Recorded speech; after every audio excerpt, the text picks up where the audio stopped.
doesn't even have an agenda. Okay, so, okay. Recording in progress. All right, we are recording on behalf of the Board of Commissioners, the Auditor's Office, and Jason Sendler from Baker Tilly. We want to welcome you guys all to this LIT workshop here. The purpose of this discussion is to talk about the components of LIT and have Jason answer any questions that you might have. If you recall, the Commissioner's Office had originally hired Baker Tilly to do this study on how LIT would impact, and finally we are here to get Jason in front of us, who's kind enough to join us from Indy to speak to the report that they provided. As a quick reminder, A, this meeting is being recorded, and B, we will be making all this information, including recordings and documents related to LIT, available on the auditor's website, which you can scan with your QR code, or reach out to us, and we'll provide that to you. With that, I will turn it over to Jason.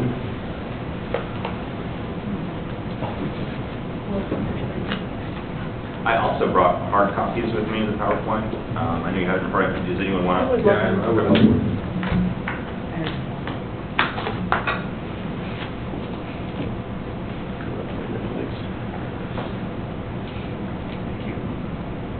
She already told us. Yeah, that's well.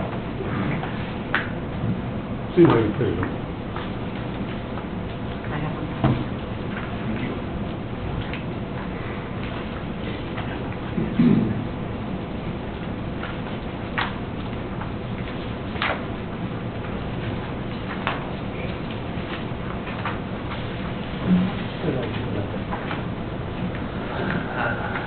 So thank you for having me here this evening. And as mentioned, this is supposed to be an informative meeting, so feel free. I want this to be conversational, so if you have any questions, don't hesitate to stop me. As a question comes to your mind, I'm happy to try to answer that as we go through discussions themselves. So I do want to full disclaimer.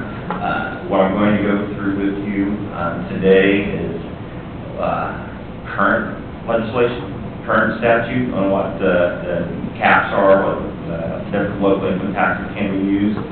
All this could change here in a couple of months, so I just want to put that as a caveat that this is kind of how the world is as of today, but it could change. And as you know, as I'm sure you guys are following the various legislations that are out there now. But I think this will be a good foundation and hopefully helpful for you as if things do change here in a couple of months, what kind of options you have available for the county. Sorry. So I'll kind of just turn to page 2.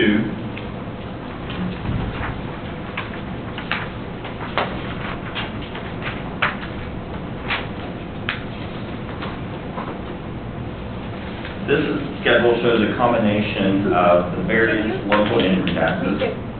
So that we don't see, can you?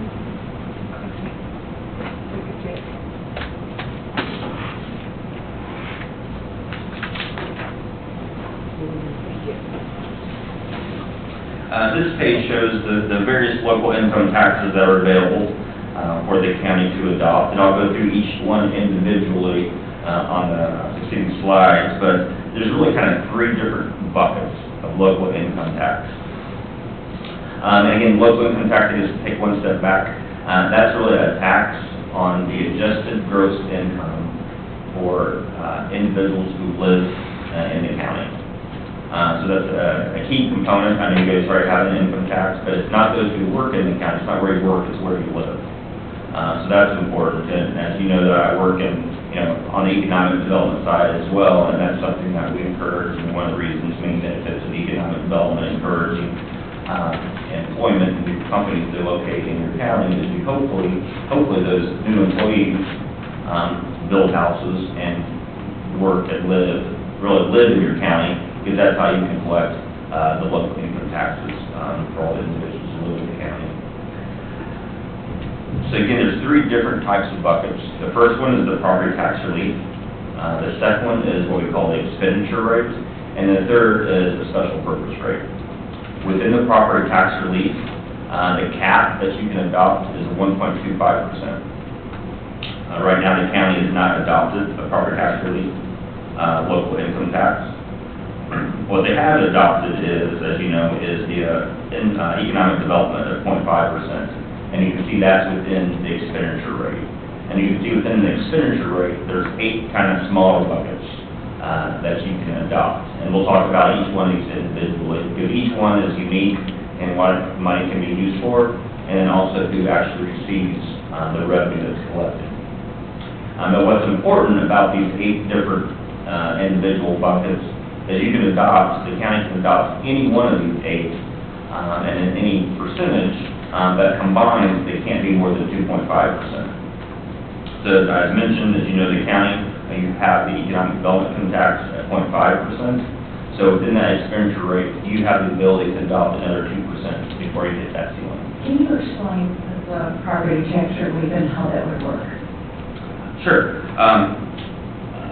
The property tax relief, that really helps reduce property taxes. So it's not really any new revenue for the county. What it would be is basically you levy this income tax. Those individuals living in the county would pay that tax, and then it would be used to help fund your general fund budget, your other budgets that are typically paid for property taxes, and it would just reduce the amount of property taxes that you have to levy to fund that same budget. So this is really really the only local income tax. It's not really new revenue.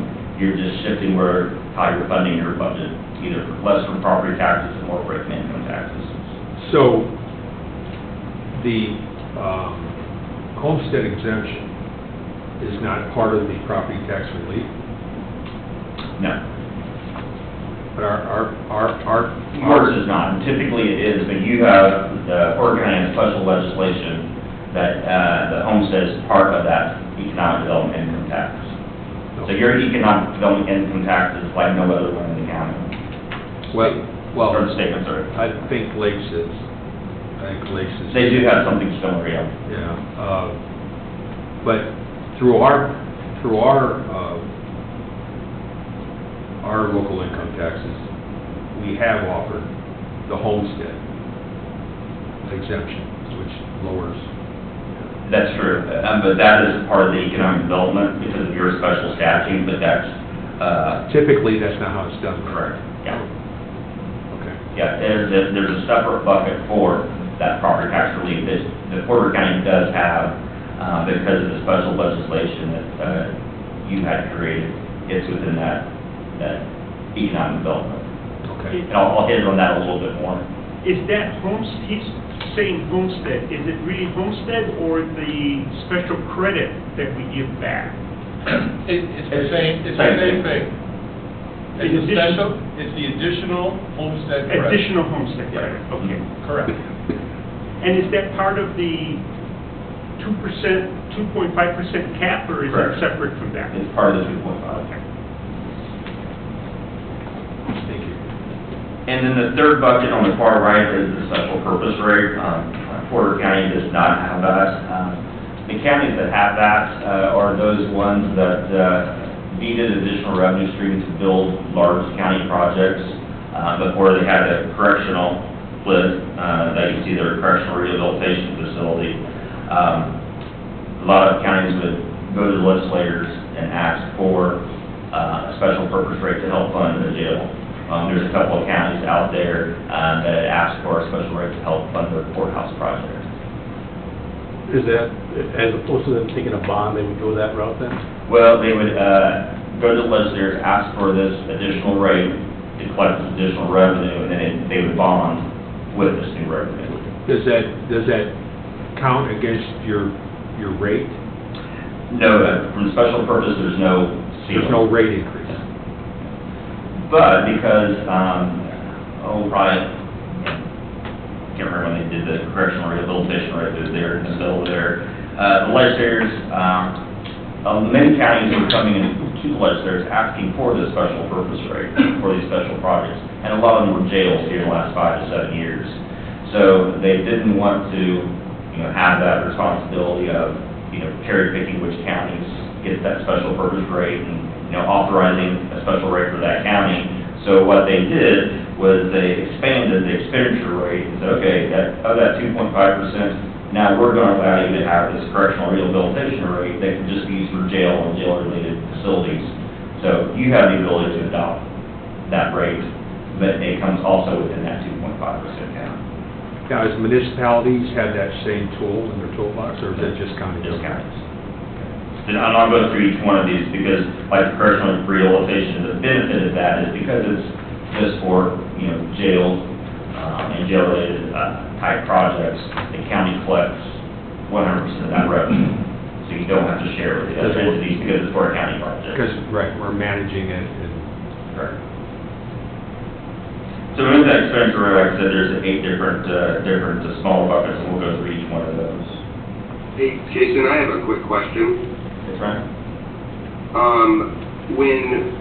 Just so I understand and everyone understands, when we go up, or if we were to choose any of the lists, what is the smallest denomination you can go up? 0.01%. Okay. So on the next slide, I put this together just to kind of show you why it is a library multiple. This looks at all 92 counties and at the various local income taxes they have adopted. And you can see from going from right to left, Porter County has the lowest local income tax rate of all 92 counties at 0.5%. And then the range is all the way to 3%, which is Randolph County. So you can see there's quite a variety where different counties fall within the spectrum of what they have adopted in local income tax. You can see the mean is about 1.91%, the median is 1.95%. And I can tell you that's been gradually increasing every year as more and more counties have increased the various local income taxes. And we go through the individual ones, I'll kind of tell you which ones have become more popular here in the last couple of years. Do you know how many of those counties are also required to kick in for like a regional development association, like we are, and like is? Not very many. Where is Lake, by the way, in here? I don't have that with me, I can find that, but I don't know exactly what their total rate is. So I do have that, I can get it for you. So not only do we have the lowest lit rate in the entire state, but a good chunk of it is only CRDA, so we're really operating very lean. And we'll go through a pretty good portion of your local income taxes going to the other entity that's not available for you to fund your services, operating services or capital projects. There are some caveats in saying that. For example, Lake County that you're inquiring about, a full 1% of theirs is property tax relief, which is not really a new tax. It's shifting the burden from property tax over to lit. So their lit is the same amount as ours if you remove the property tax portion.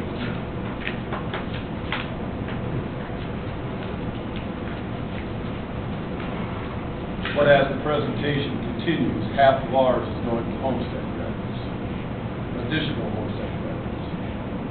Yeah. So, and effectively, the county's running on 0.25 plus our dues to the RDA are paid. Yeah, we'll have that on the schedule. Scott's exactly right. Really, of that 0.5%, 0.25 is really going to as new revenue for the county. Page 4, as we start talking about each individual bucket, and we've kind of hit on some of these already, which is great. As I mentioned, the property tax relief, kind of that first bucket, it's just really a credit on taxpayers' bills. So it just reduces their property taxes that you would have collected to help fund your budget. Now, instead of funding your budget from property taxes, you're funding it from local income taxes. So it's a way to, help reduce the property tax rate and liability. So I have a question. It's my understanding that if you're on Social Security, you're retired, you're on Social Security, the lit does not affect Correct. your social security at all. But because if we were to adopt a property tax, an increase in property taxes, will those same taxpayers realize a relief in their property taxes, Correct. even though they're not being? Correct. Good. So it doesn't affect Social Security Correct. It doesn't. on either end, or either tax would, like the lit or the property tax would. Well, the property taxes are based upon homeowners' assessment on their property taxes, so it has nothing to do with income. Right. But the local income tax, if all your revenue, all your taxable income is Social Security, you would not be taxed on that. Yeah, Michelle, what I was asking was, even though they're on a fixed income like Social Security, and they're not going to feel the increase in lit, or an increase in lit.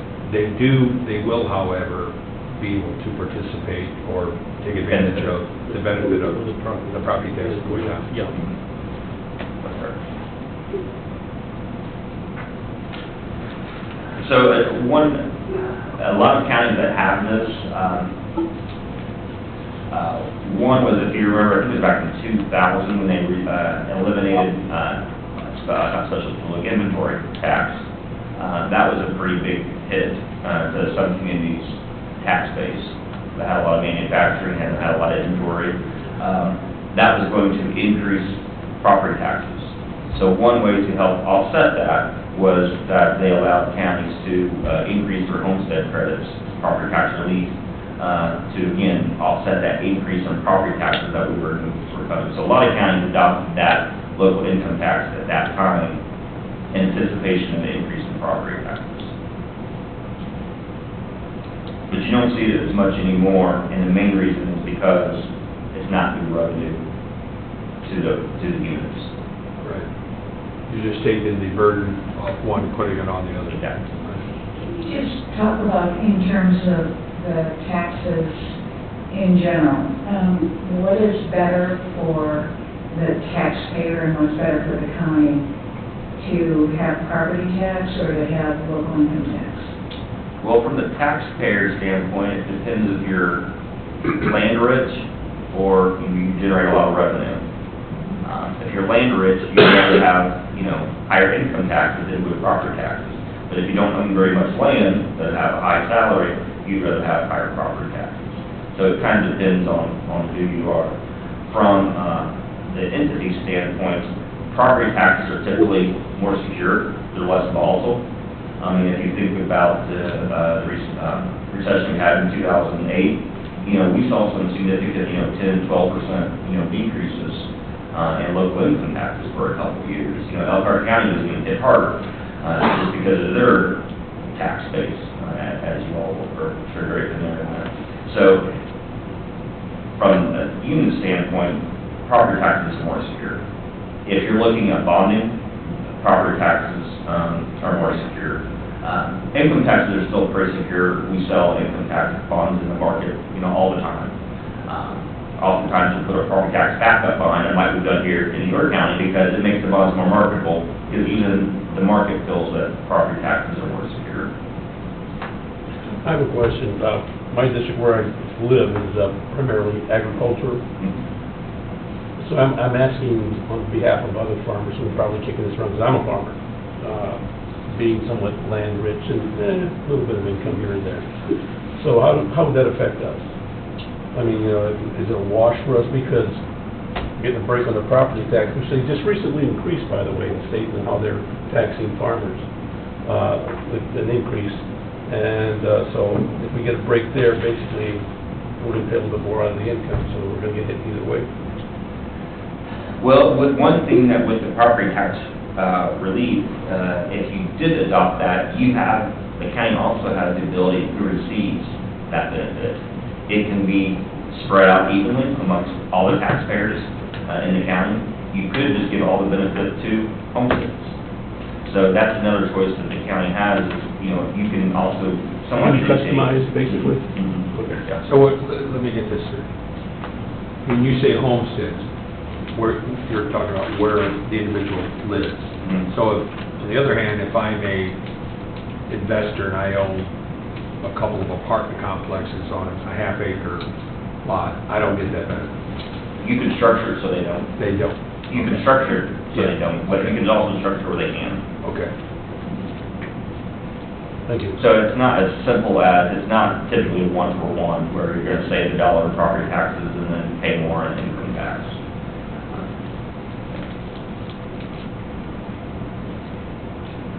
The next page is starting with the expenditure rate and the 8 various smaller buckets within them.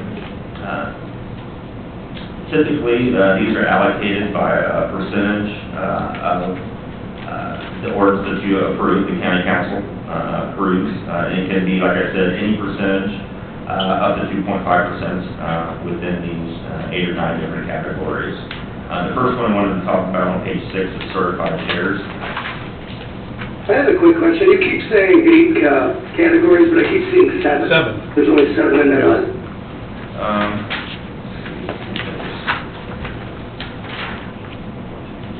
I'm sorry, there's I'm 7. just wondering. Yeah, I'm sorry, there are Okay. 7. I just want to make sure nothing was missing. Yeah. Thank you. The first one I wanted to discuss was the certified shares. It's one of the more flexible ones. It can be used for any general purpose of the county. It would be deposited into the county's general fund, or for cities and towns into their general fund. It's distributed to all civil units that impose a property tax, except for schools. It can also be included to solid waste management districts if the county approved it. So this is important. Again, it is very flexible, but you share it with the most amount of other units. So there's more pieces to the pie if you were to adopt a tax rate. So basically, with the middle one, townships would get something out of this. Correct. Townships, libraries.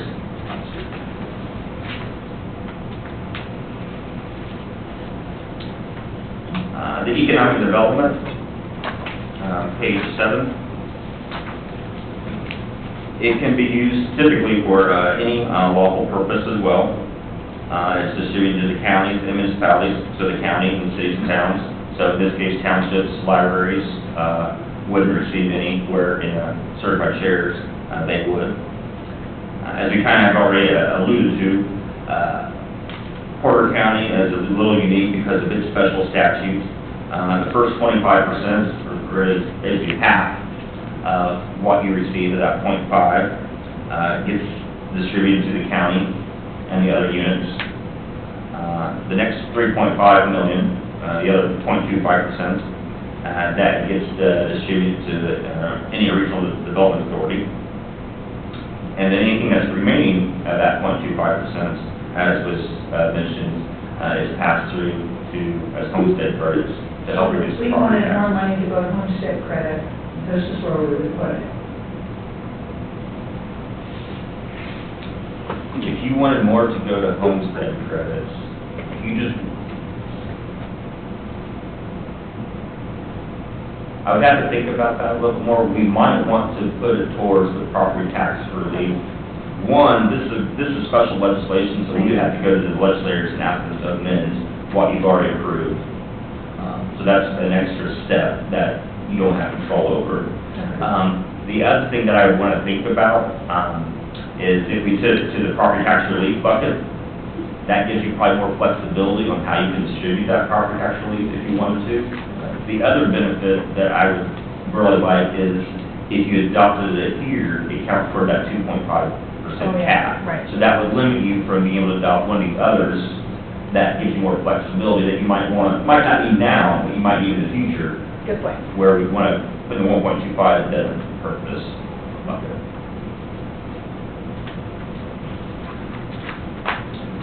So I know we've already talked about this a little bit already, but I'll have to stay on this a little bit more just because this is unique for the county.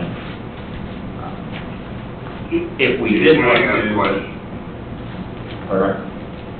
Sorry. Again, if I read that correctly, if we just took a 0.25 economic development, then the other portions then don't trigger into homestead and RDA? They do. For your economic development, the way the statute's written, they would.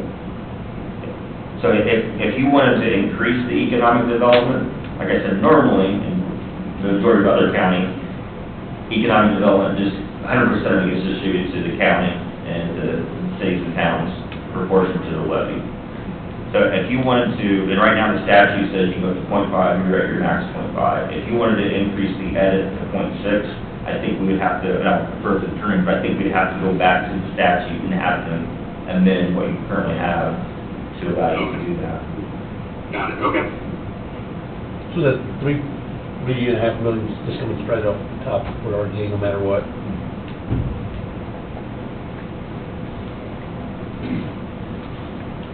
Yeah, and maybe for some context, the .25 approximately produces what gross before we split with the city of South? I have that here.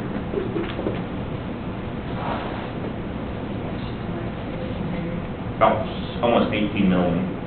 So, if the context is this, the second .25 to get our 50 basis points, that second .25 is creating $18 million. Yes, 3.5 goes to the RDA. The remaining is going to the additional homestead credits. That is the giant pot of money which goes to the additional homestead credits.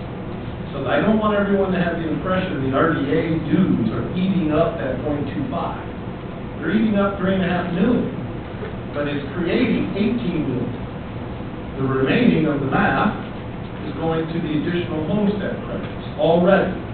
So when we say the county's running effectively off of a 25 basis point lid, that's the underlying logic.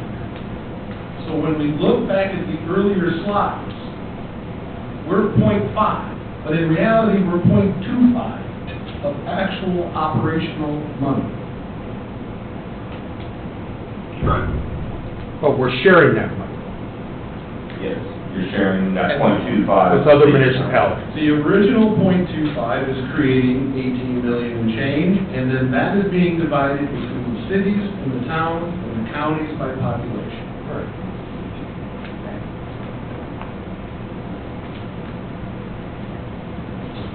So if you turn the page, the next kind of expenditure rate is the public safety. Can you move this one so I can see it? So this, as the certified shares and the edit, is very flexible, can be used for any legal purpose of the county or the entities that receive it. Public safety is more restrictive. It is distributed to the county and the cities and towns as well.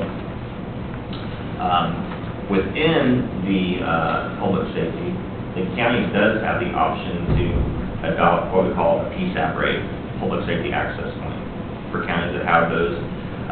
The legislators realize that that's, when they try to consolidate those, there's still a couple of counties that have some municipalities that have their own, but they realize counties were taking on more of a burden on those operating costs.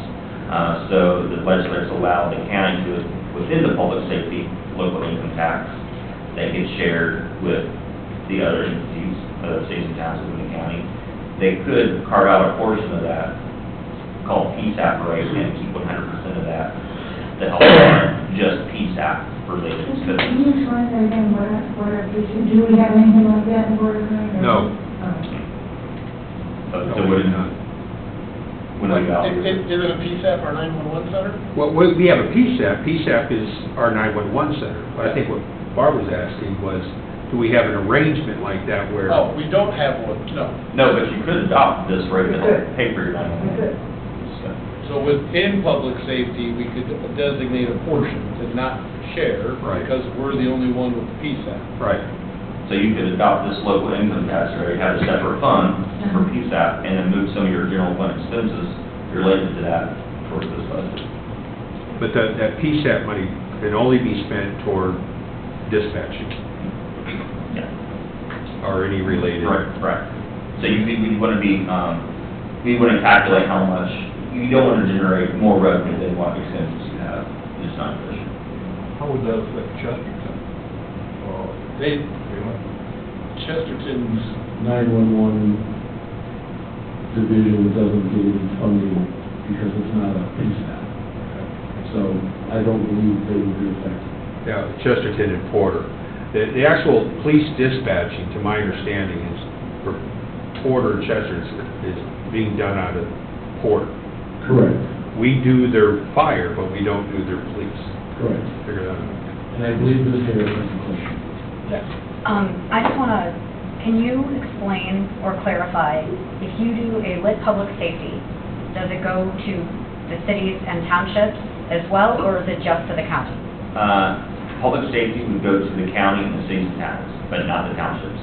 So the townships are left out of that? Yep. Okay. Now, is there any mechanism that we may have available to us if we wanted some of that to go to the townships?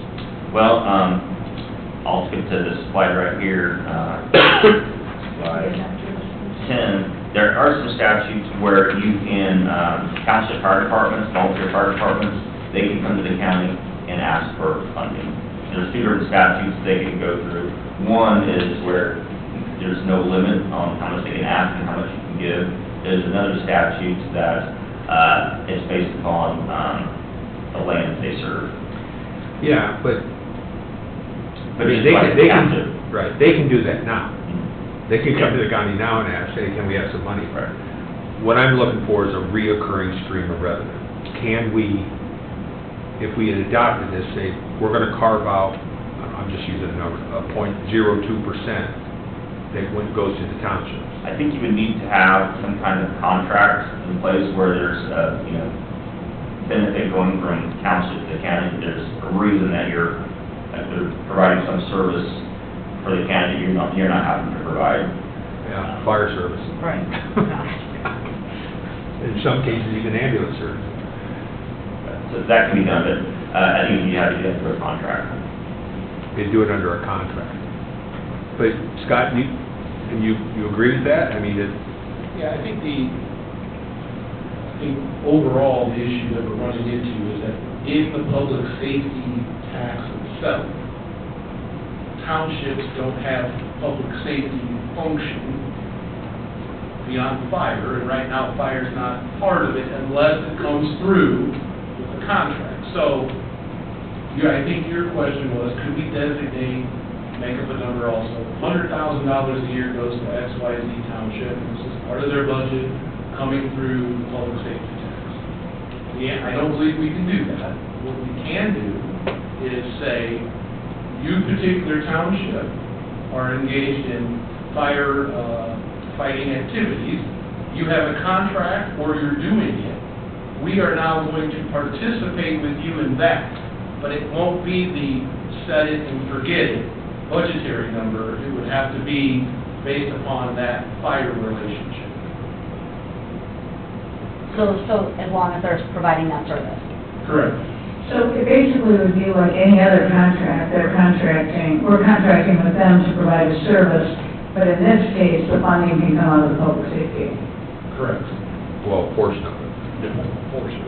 Now, that'd be coming out of the county's portion, though, it would be coming off the top, where, if these, this page 10 that I referred to on the volunteer fire departments and township fire departments, if you were, let's say, township came to you and said, we need $1 million for a new fire truck, and you said, okay, we think that's about use, we're gonna need $1 million, that would come off the top before you distributed anything else to you or the other cities and towns.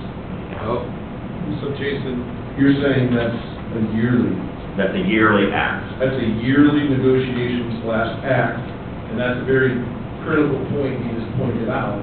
If we were to go down this road, which is possible, obviously at this point, those numbers are coming, again, off the top. And what that, before division, so that all of us, Porter County proper, would be sharing in that expense that we were sharing with that township.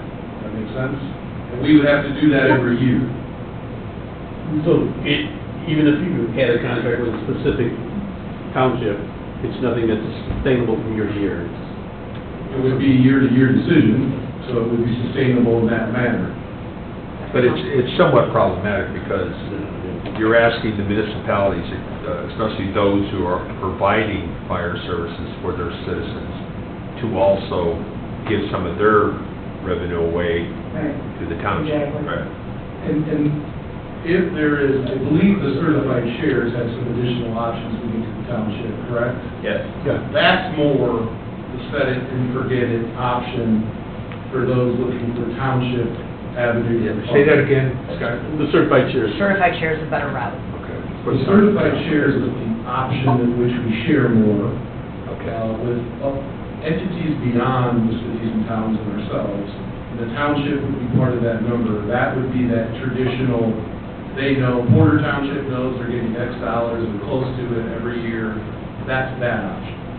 Yeah, if you turn to page 15 and 16, this is a good illustration, I think, what we're talking about. This looks at if you were to adopt a 0.1% local income tax at the various different buckets, who would receive the benefit and how much.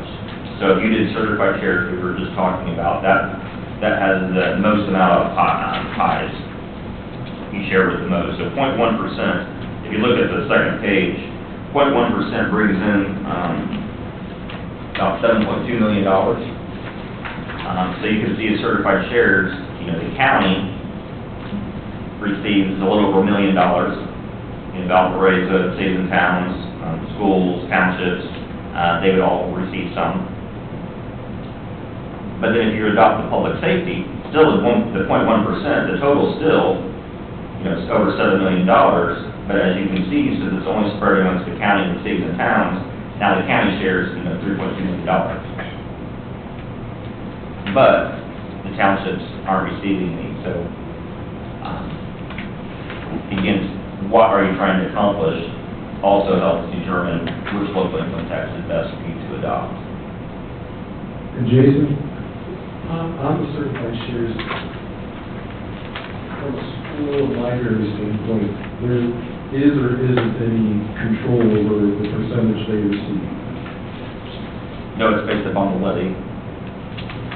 So under certified It's shares, based upon the levy.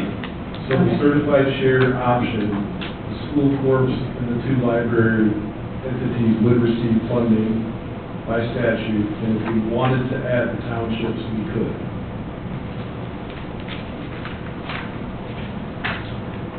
For certified shares, the township should automatically receive some. Can you, would the county, would the county have the ability to eliminate, say if it wanted to eliminate the schools from certified shares, no?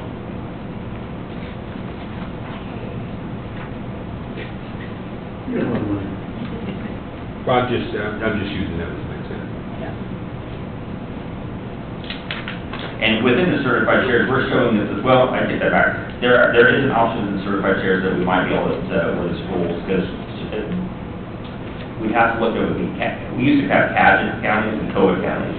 Since you've just been adding, never had anyone. If Cadgett county's schools did get a portion, it was really just property tax relief, it's not like new revenue. Coa county schools don't receive anything, just the cities, towns, townships, and libraries. So we might have some flexibility there. I say that with this, and what kind of county are we?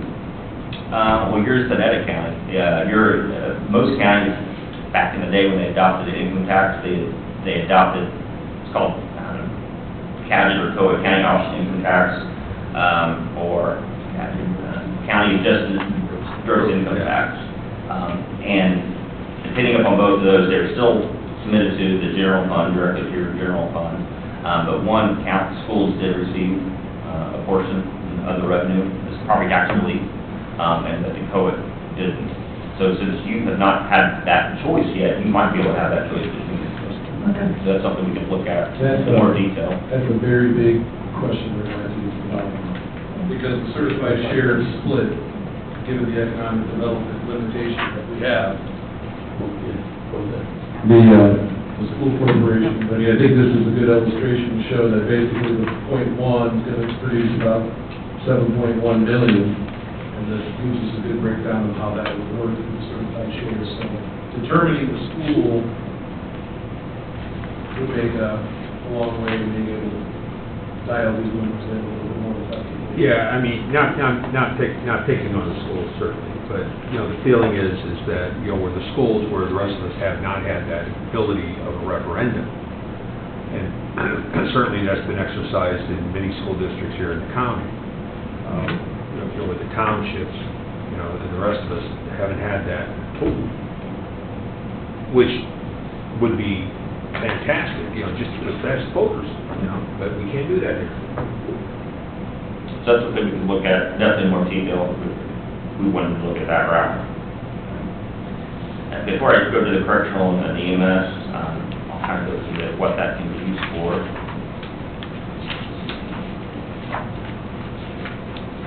So I did want to go back to this slide. This public safety, it is pretty flexible. So page 9 just lists, you know, kind of the list of the statute and what the public safety local income tax can be used for. But as you can see there, there's quite a few things that are currently in your budget that can be funded from the public safety local income tax. The next, we kind of talked about how you can transfer some of that revenue to the fire departments and volunteers. The next one is the correctional rehabilitation facility list. I often call it jail list, because that was specifically, you know, I think that the purpose of this new experimental rate was allow counties to adopt this to be able to fund jail projects. And you see the first bullet point, adopted by the county fiscal body, distributed to the county before any of the other rates are distributed, meaning the county receives 100% of it. It's at maximum 0.2% though, so of that 2.5, the most you can adopt is 0.2. Unlike the other funds that we've talked about, once you adopt those, they would go on forever until you can choose to reduce them or eliminate them. These do have certain life periods, you know, 22 or 25-year lives. That being said, and a couple of the other ones that you will see, a lot of counties are using these. One, and now we've done a lot of jails over the years. Typically, we would adopt a rate that's big enough to help fund the bond payments for the jail, but also help cover any additional operating costs. That's also something important. And I say, regardless of what they say, if you're going to build a new jail, but yeah, it may be more efficient, but typically utility costs still are higher than what you currently have. So that's something we always try to include, is enough to cover the operating costs. So after that 22 years when the bonds expire and this rate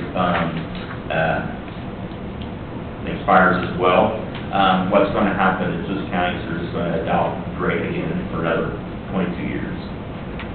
Either that or they're going to have some other revenue stream to cover all those operating costs they've been funding. So what is the rule regarding that? Once it expires, then do you have to take a break before you put it on? Not under current statute, no. But it will be a decision that, you know, the future council will have to make a decision with, looking at their budget at that time.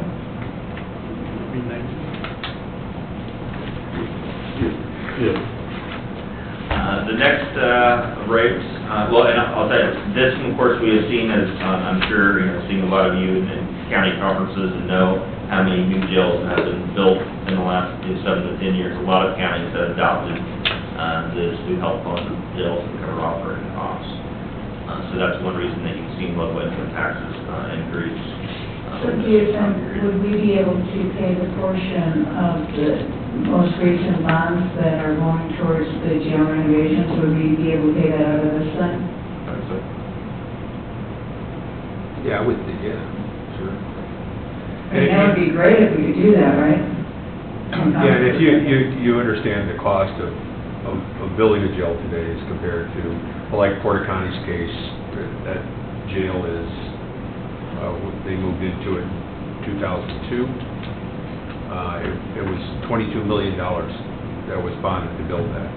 I asked the architect today what that amount would be today to build that jail with the same material, same size, $100 million. That's all we were told. Yeah. We can't even renovate it for $22 million today. Now, in your case, we just issued bonds payable for property Right. taxes. Right. So if you were to, adopt this split and use some of this to help pay for that Yeah. bond, Yeah. that would reduce the property tax levy that we would need to put in place, and that's another way of giving property tax relief. And that could be an annual decision, on the council. Say that again? If you adopted this, because right now the bonds that we just issued are payable for property taxes. If the county decided to issue this jail lit rate, that would go into a separate fund, and you could budget part of that bond payment out of this fund, and then we wouldn't have to levy as much in property taxes.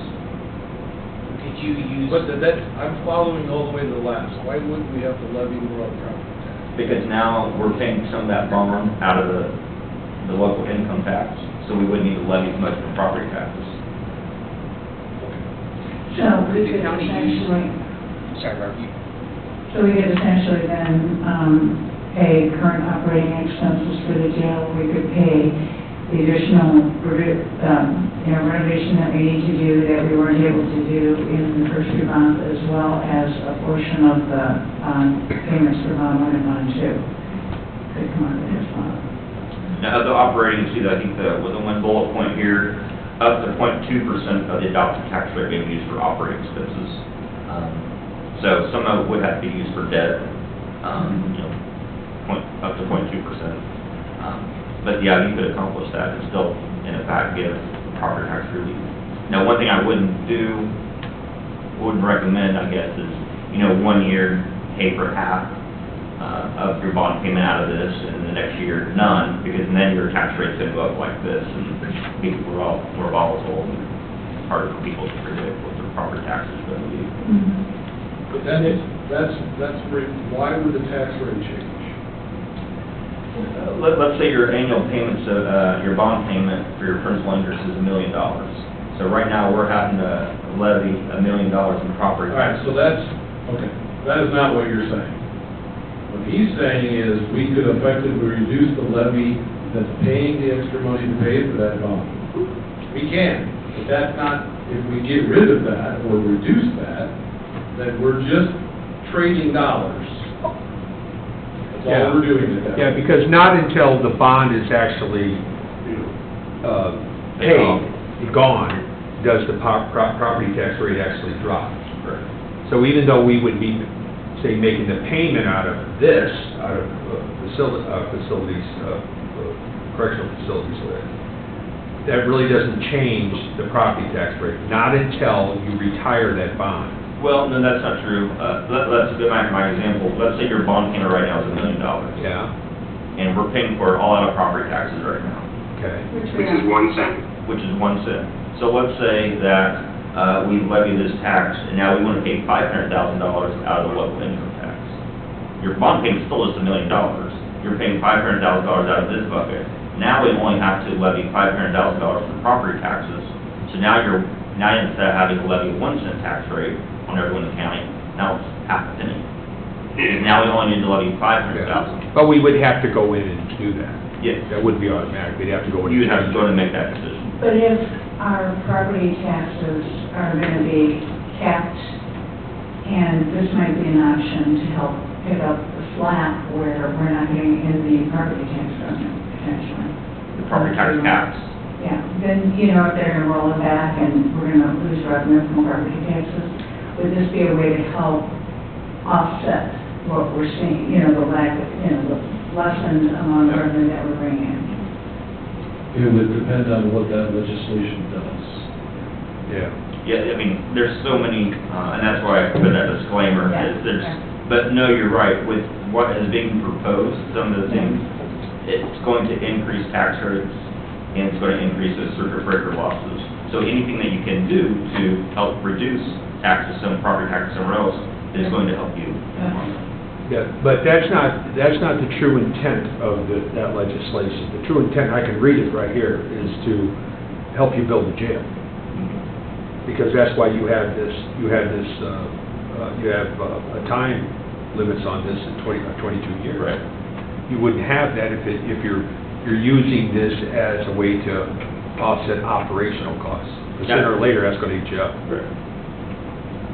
Yeah, you could have chosen, when we did those bonds, those two bonds, we could have looked at increasing the local income tax at that time.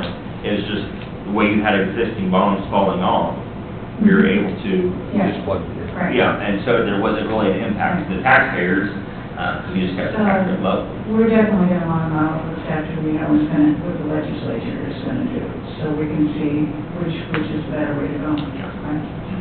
And I think it's been killed, but there was some legislation, the local income tax that allowed, cities and towns to adopt their own local income tax and change some of the caps. So, I think that's been removed from any existing bill that they might come back and another bill for the session's over. But yeah, I think, and that's one reason we didn't do a lot of scenarios for tonight, it's more just informational, but I think, hopefully, May, when the session's over, we'll have a little bit better understanding of what those impacts are going to mean for you in particular, and then you can make more informed decisions on what of these options are best for Porter County.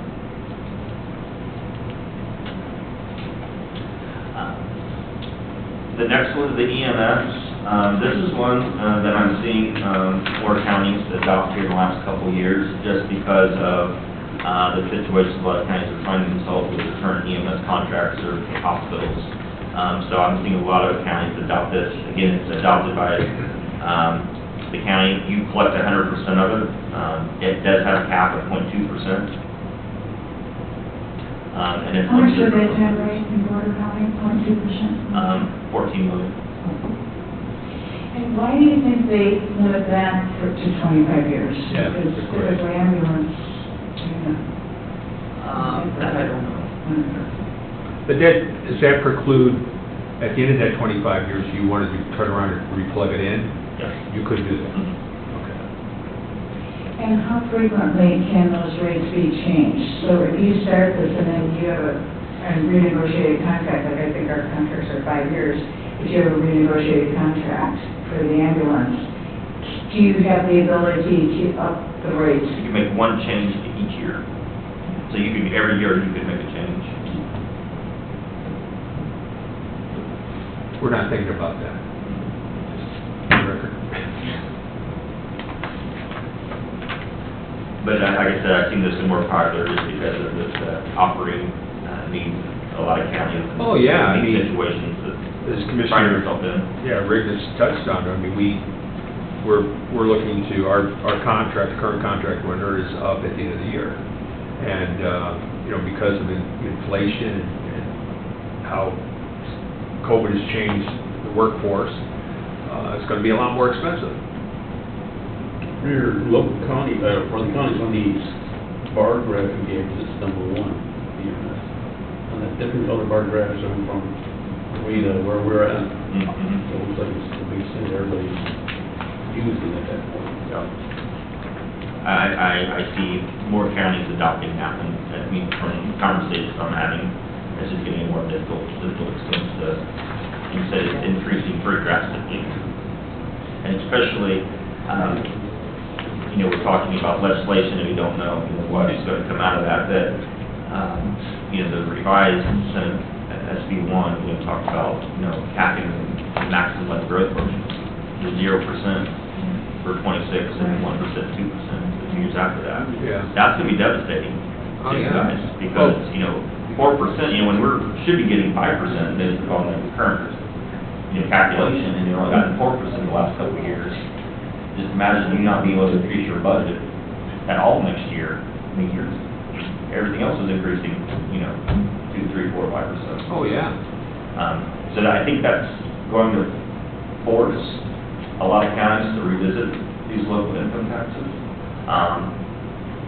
And I think that might be some of the goals of some legislators, is that they've said, well, I know, talking to David Ball and others, they've said, they've given you this tool, don't ask for anything else until you've exhausted what we've already given you. So I think they're forcing your hand to increase some of these. Oh, there's no doubt about that.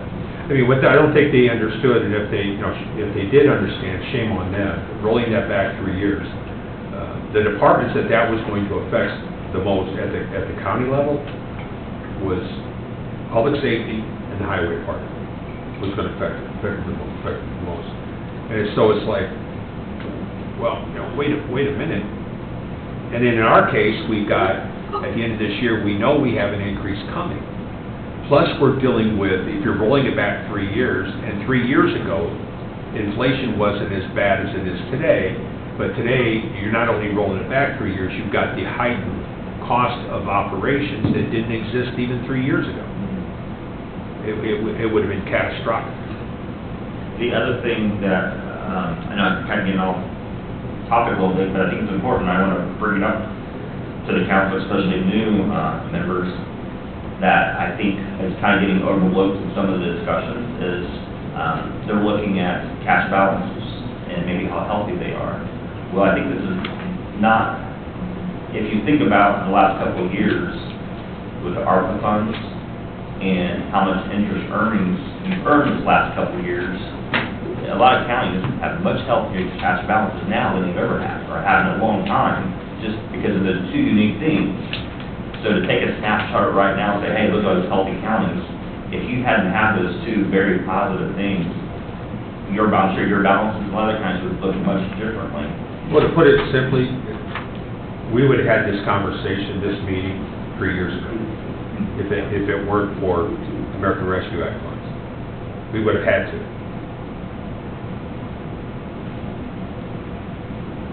Hey, Jason, I got a question on the EMS lid. Mm-hmm. Across the state, have you guys seen any increase in counties or municipalities doing it themselves rather than third partying out, or or is it just to take a little bit more to pay for the services that you're pretty much already? I haven't really been in any of those conversations. I know when I've helped with long-term financial planning, and I've heard, I think, similar conversations that we've had tonight is contracts are up, and they've increasing quite a bit. They're struggling to find, some companies to even provide those services in some counties, but I have not personally been involved in any conversations where the counties have started to take that on themselves. But I can definitely ask. I was just wondering, I know we kind of did a real quick analysis, and, the cost with that is quite expensive, which is pretty much the only reason you would take the .2, the full amount, is if you were probably going to do it yourselves, and, unless you had a really, really big county. But, no, I was just wondering if across the state you've seen just people, counties just upping it just to pay for their normal services, or if they were trying to take it on themselves. I think most are just trying to increase it just to pay for their increased contract costs that they're seeing as their contract run out. Well, in our county, we certainly have our set of unique problems that the municipalities don't have, like running a jail, running a juvenile services center, taking care of 800 miles of county road, as an example. However, we're looking at this because we have, many of us have spent time with municipal officials and understand the plight that they're under. And much of it is public safety, within public safety. And from what I understand, it's not so much in inadequate staffing as it is just being able to pay people to hang on to them. Because everybody around us has this public safety test, so we're having to compete with that. And which, I can tell you, just in these you've really seen it excel in the last 4 or 5 years, it seems like, of losing them to. It used to be if you lost an officer, it was either got out of they got out of the line of business, or they went to Florida or Texas where it's warmer. Now we're losing them to adjoining counties and some of the cities as well. And so, it's, if you're paying attention, you understand why. you see the difference between what we paid for a squad car 5 years ago as to what we're paying for a squad car today, what we paid for training, all of it. It's just, it's kind of surprising that we haven't had this discussion much earlier than we're having it now. But it's because we tried to run county government from a conservative fiscal platform, and that's a good thing, and it can be a bad thing, because now we're trying to catch up with some of the issues. And as I just spoke about a few minutes ago about the cost of a jail, if we were to rebuild that jail, we can't renovate for what it costs us to build it today. So, but my point is, I think if county government does this, it has to do it with the mind that it is to help our county. And you can't do that without including the municipalities and the townships. You just can't. Because those are our communities. So, anyway, go ahead. The next local income tax is the judicial, and this is kind of relatively new. This came out a couple of years ago, and they really restricted it. It was more broad the first year, and then the second year, last year, the year before, they restricted it where, again, this is a rate where if you adopt it, the county collects and receives 100%, you don't share it.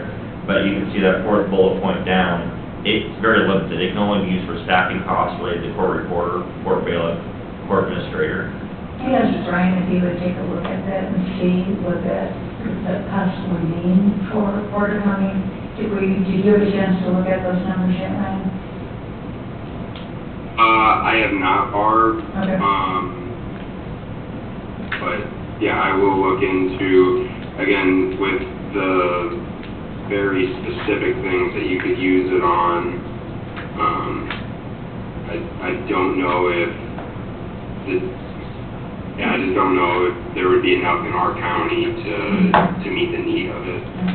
But yeah, I will definitely find the total number out. Since there's no mechanism for funding roads, it seems like any place that we can get relief off of the general fund or that, that we can use it for. The other restrictive thing on the judicial, if you look at the next bullet point, you can't fund more than 50% of the budget of those limited expenses. So it's limited and it's 50% of that. But it is an option to look at. The next one, I won't go into too much detail, and I didn't look to see if you have your... Before we jump on the judicial, on the courtroom costs, is that the building itself or interior, or do you know? No, it's just the staffing costs of the court reporter, court bailiff, court administrator. Okay. So it's no But it building. says fund courtroom costs, which includes, it sounds like it includes other courtroom costs.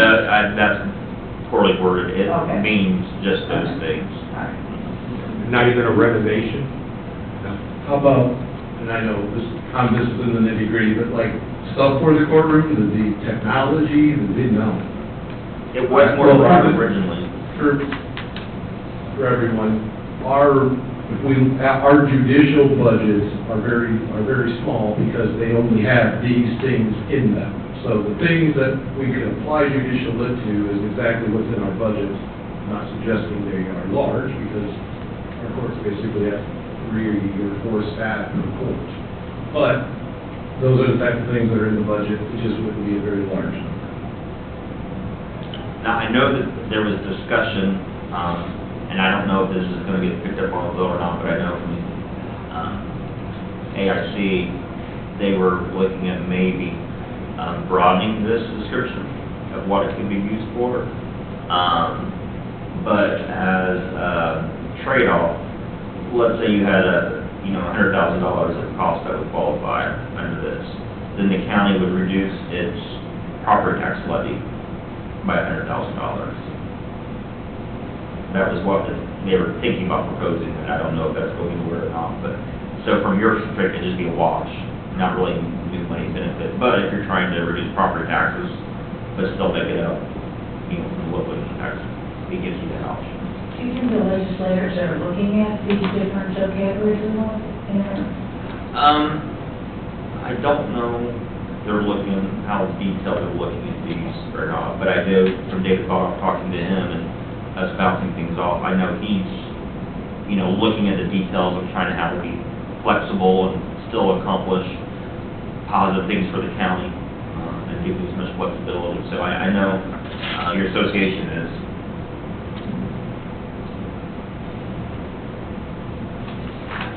Acute care hospital, I won't go into much detail about this because it's, no county has adopted this. This is relatively new, but it's basically where the county can adopt the local income tax and they collect 100% of it, then they basically use it for the hospital. And there's only a certain, maybe a dozen hospitals that qualify for this.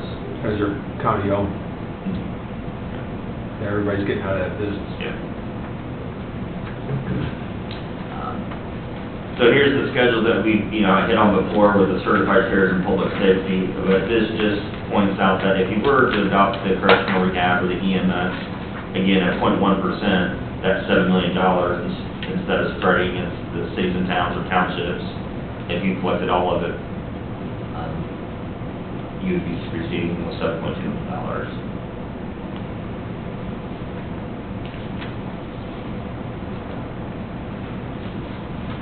And the next slide, again, we're talking about taxes, and it is, if you were to adopt something new, it would be a new tax. So we kind of showed if you were to increase your tax by another 0.5%, what that means to a taxpayer at different adjusted gross income. So if you had an adjusted gross income, so this isn't necessarily what your salary is, this is what you report on your state income taxes after all your deductions and exemptions. If you report $50,000 of reportable income, you would see your income tax increase by $250 a year, a little over $20 a month. And if you report $75,000 of income, you pay $375 more in income tax. And then if you pay $100,000, you pay $500. That's 0.5% rate increase. That's somewhat deceiving in that what it's not illustrating is how much of a burden does it take off your current property taxes. Well, it depends on which local income tax Right. you would adopt. If you adopt, the only one would be is if you adopt your maybe current edit tax on your current statute or the property tax relief. But if you adopt certified shares or public safety or EMS, it wouldn't reduce the property taxes. Unless you decided that you decrease your budget to look at property taxes by some portion.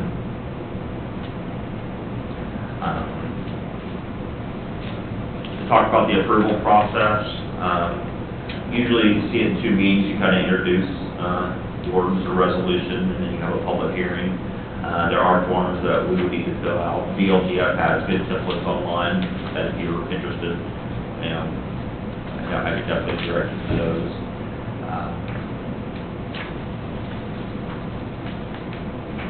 In this case, since we'd be adopting a new tax, we'd probably need to notify all the overlapping taxing units by August 1st, if there's something that you're interested in.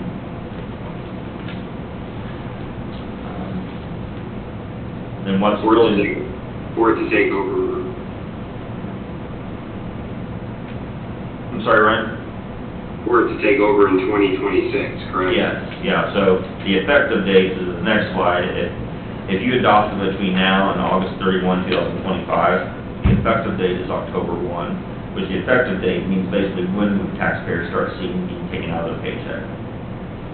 So if you adopt it between now and August 31st, you would see an additional amount taken in your paychecks on October 1st. You wouldn't start receiving revenue until January 2026. If you were adopted between September 1 and October 31, you wouldn't see any impact to your personal paychecks until January of 2026, but you'd still start receiving revenue in January 2026. And then if you wait till after October 31st, then you wouldn't receive any money until 2027. So if it's something that you're really considering, doing, and starting to receive revenue for your 2026 budget, we want to get something approved by October 31st. When do they close, was it downstate, they close out April? Yeah, into April.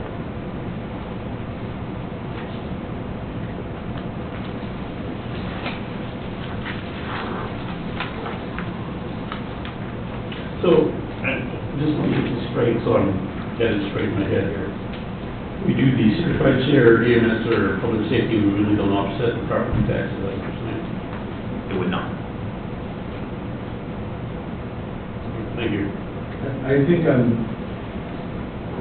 none of these options are going to reduce the property taxes. I mean, we have an option, but it wouldn't create revenue. We have one lit option that would do additional credits on the property taxes. So whether it's certified shares, whether it's public safety, or any of the other options, if you want to say it this way, we are effectively paying for that part of government on local income tax and not property tax, which is ultimately what the state, through this tool bag, has said. We have these tools, use them to fund your local government in the way you see fit. And what what you hope the taxpayers understand is that, county government or anybody at the city or the town level, they're not casting a vote to raise your property taxes. We don't have the authority to do that. We appraise properties, assess value according to regulations and rules and processes handed down to us by the state of Indiana. The only unit of government that I'm aware of that can raise their taxes, but they have to do it through a referendum, are the school districts. We don't have that tool. We have not raised and we have not touched income taxes in this county since 2007. That's 17 years ago. So everybody needs to understand, including the taxpayers, is that the decision, if we were to go forward with this, is really generational. It's not going to be raised again, for another generation. And it really wouldn't. It really shouldn't be, if things are managed here, correctly. And that's why we're here today. I believe we have managed county government responsibly. That's why we have the distinction of having the lowest income tax rate in the entire state of Indiana. You don't get that out of accident. So, but I just hope everybody understands that this is not something that we haven't had this discussion since 2007. It's almost 20 years ago. So whatever we do here, we are probably going to have to live with it for another 10 or 15, 20 years, or at least 15 or 20 years, whether we don't do it or we do it. And if we don't do it, to be quite honest with everybody, we are not going to, in my opinion, for what it's worth, we're not going to be able to move forward without some major adjustments here. We're just not. And you ask why? Well, because we're in the fifth or sixth fastest growing county in the state. We have to keep up with that. We're dealing with the same inflation people are dealing with at home. When they buy eggs or they buy bread, well, we buy pens, squad cars, and the rest. We're paying an inflated rate, and it's hard to keep up with. And we don't have the luxury when it comes to public safety to say, we're going to cut the staff here a third. You can't do that. So I mean, or plowing roads and fixing roads. It is what it is. I don't think anybody up here needs to apologize. Our jobs are to deliver information to the public, to tell them here's the state of the county, and that's what we're doing here. I agree, unfortunately.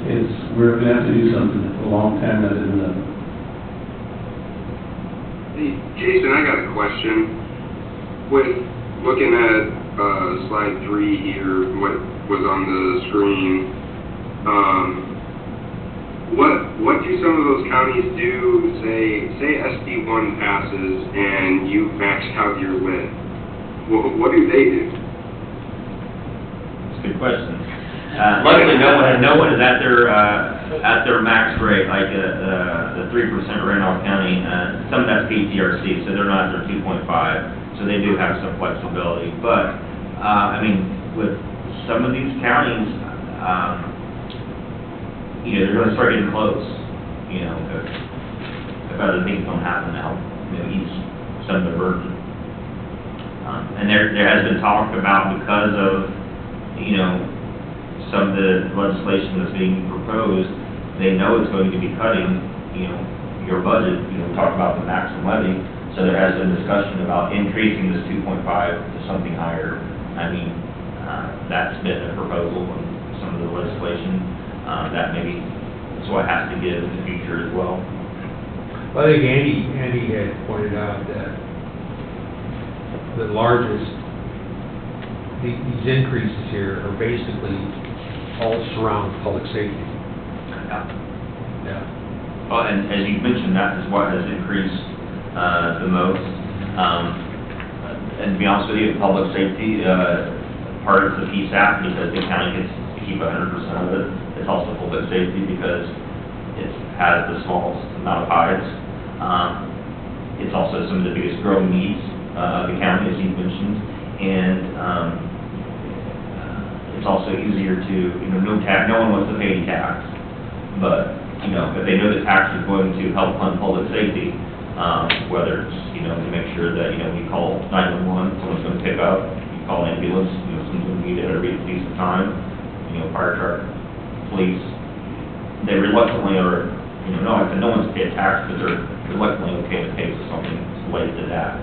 And then in the county's case, that burden or expectation goes far beyond what the cities and towns do. We have to run the jail. We have to run the juvenile services center. We have to run E911. So, of course, but the prosecutor's office. So there truly is a different definition.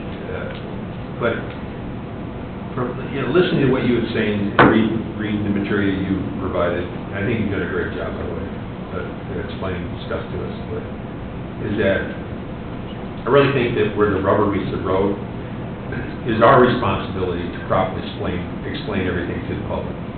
If we've got to ask them for more of their income, we owe it to them to clearly explain why. And that's where the heavy lifting starts. Hey, Jason, just to go off on the economic development subcategory and what it would take for us to be able to change that legislation, does that have to happen during the legislative session? Yes. So chances of that happening in this legislation are slim to none. So when is the next legislative session that we would have an opportunity to see if there can be change? You'd probably want to start talking to your legislators in October, November. Okay. Or probably even sooner, so we get to October, November, and they start drafting the bills for the 2026 legislation. So then it wouldn't get, and if you were to get something passed, then you wouldn't see it until 2027. And, Scott, I think Attorney McClure made a very good point, is that there's only 2 counties out of 92 that have this, that's set up this way. And I don't think that was the intent of the legislature to do that, but at the time, it just happened. So I don't think getting it passed is going to be any great feat. I think it looks to me as logical and commonsensical that it should be changed. Quick question. On the lit public safety, I just want to clarify, that could also cover the ambulance contract, correct? Well, we have an ambulance one that we don't have to share. You mean the separate one? Yeah.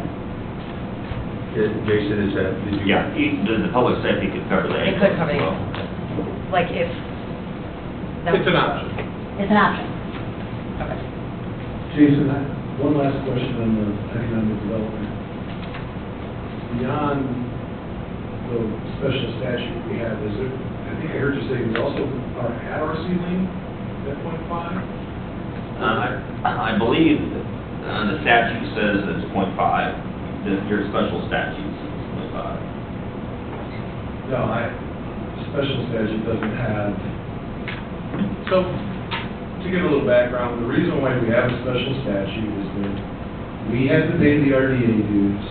Part of the way to entice us into producing an additional revenue source was they carved out a special statute that if we passed additional economic development, we first paid the RDA dues and the remaining went to the additional homestead credits.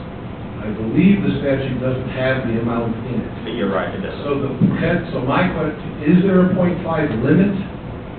Do I have an overhead limit, or is the problem simply that we're still under the special statute? No, I apologize. I was thinking that you did have a 0.5 limit, but no, you're right. It's Okay. You're not limited to that 0.5, but if you were to increase it, half of it would go to you, 3.5 million would go to regional authorities, the others go to homestead. To kind of wrap up, the only real language change in that statute would be in the special statute if it just said the next 0.25, which we did, and then we're back to normal. That would be all it would take. The point of it in the time was you pass an economic development and we'll allow you to use it for homestead credits to reduce your property tax load. I actually think our county representatives at the time were specifically requested that language because it was again to help the property owners and with property tax relief. But it was written in a way it was whatever you pass, it doesn't have an amount. So it's still open-ended, so when you read it, it still feels as if we passed an economic development, you pay RDA, well, we did that, the remaining go to homestead, and it would go to homestead. That's the one, if we just could add either what you've already passed is this, and we don't have that option anymore, or not a big language change, and it really only does affect us. And as the Commissioner Biggs pointed out, it's just a timing issue. It wasn't the point. I don't believe the state has any intention of us not having that option. It's just a byproduct of legislation being passed in 2007. So, the first 25 basis points we use, it's economic and it gets shared just like any other would. And then the second 25 basis points, 3.5 million, now did it specifically say 3.5 million for that number? Okay, then anything above that, and that's the number that turns and grows depending on what that 25% is generating, correct? So then any additional money is above that, we just want to go back to what it was in that first 25. Correct. Right. But that would take a legislative change right now. And then, so that's why we have to understand all the different options that we have, because that would take a legislative change in this county. But like Jason said, LIT can also be discussed every year and changed once every year. So even though maybe it's not an availability for us in '26, it could be availability in '27.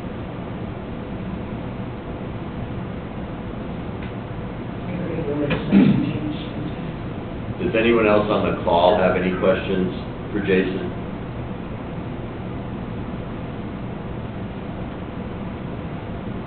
Hearing none. Anybody else have any questions? You know, I got one. Just ask a couple, which might be a little different. I'm looking at this in a little different manner, looking at the general fund. Do we know what the impact, of the TIF and all the countywide taxing jurisdictions on the county general fund?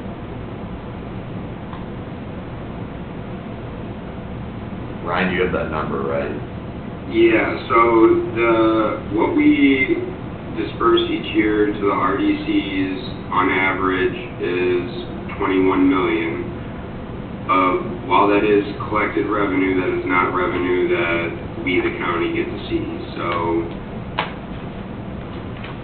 Yeah, so total each year we bring in almost 90 million and then lose 20 million off the top to the RDCs and TIFs. So we are only really collecting about 70. Yeah, how about the projected impact of transit, orientated development? Is that having a significant impact that we know of? The TDDs? Yeah. That would be good too. Well, they're not active yet, but once they get active, that number's gonna be significant. And just wanted, Ryan, real clear, you said we collect 90 million, so what was the number? 90 million, and then we lose 20 off the top to TIFs. But let's make it clear, county government's not keeping all that 70 million, are we? Don't we distribute some of that as well, or are we? No, we distribute a lot of that as well. Yeah. To the municipalities within the county. Right. Correct. How much is left for Porter County government after all the distributions have been made? 50 and some change. We get about, I think we get 40 million for the general fund. This is after we distributed to the municipality, that's our share. Yep. That's less than I thought. And just because I work on economic development, I want to make sure it's clear that if you didn't have the TIP areas, and I'm not familiar with the TIP areas, I'm somewhat familiar with the counties, but, and we do work with some of the entities in the county and the TIP areas, but if you didn't capture the $20 million in TIP, your other budget would still be around $70 million. A little bit more because your team funds would receive a little bit more. But I just make sure it's clear that if you didn't distribute that $20 million in TIP, then you get $20 million to the county to every unit. Right. Yeah, in other words, they're gonna get it anyway. Well, no, if the TIF didn't capture that $20 million, because TIF really captures assessed value. So if there were no TIF areas, your budget does increase by $20 million. It's just all that assessed value that goes to help fund that $20 million, it gets added to your tax base to help reduce tax rates. So it's kind of like all those people that are paying their taxes, instead of going to the RDC, it would go to your budget. Your budget doesn't change, just everyone else pays a little bit less to fund your same amount. And only because, and you brought it up, that, the county currently operates one TIP, which Doesn't generate very not much bigger, well, it's not much bigger than the footprint of this building. Whereas, if you take somebody at the city of Valpo, I think the last was 14. I think 16 in total, but 2 were inactive.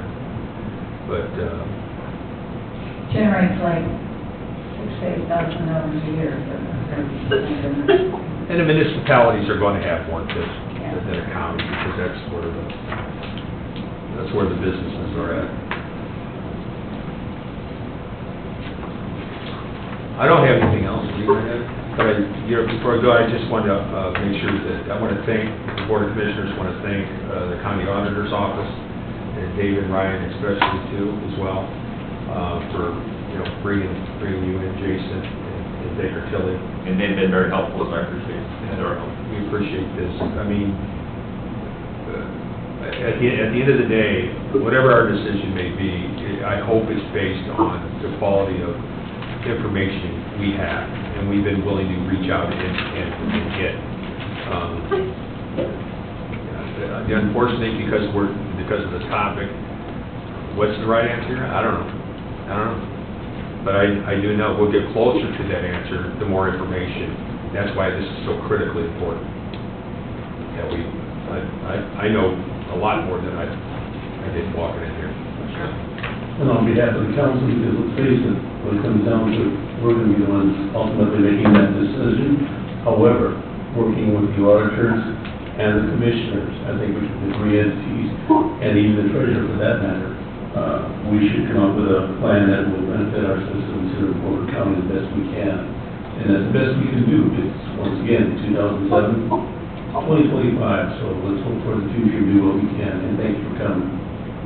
Well, and I appreciate and enjoyed, being here, talking about this stuff, it's what I do every day. And I know when you had hired us a few years ago to kind of look at a long-term financial plan, I think that kind of, opened some eyes and started us, I think, more long-term.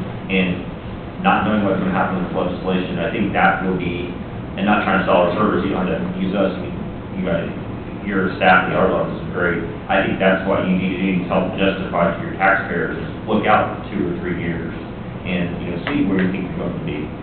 And I think that will help answer questions for yourself, but also your constituents who say, this isn't what we want to do, but this is what we have to do, and where we have to do it based upon where we think we're going to be, not necessarily today, but in 2, 3 years from now. Right, because we can see the proverbial, the base rolling off the table. We're going to just watch it hit the ground, or we're going to reach over and grab it before it falls.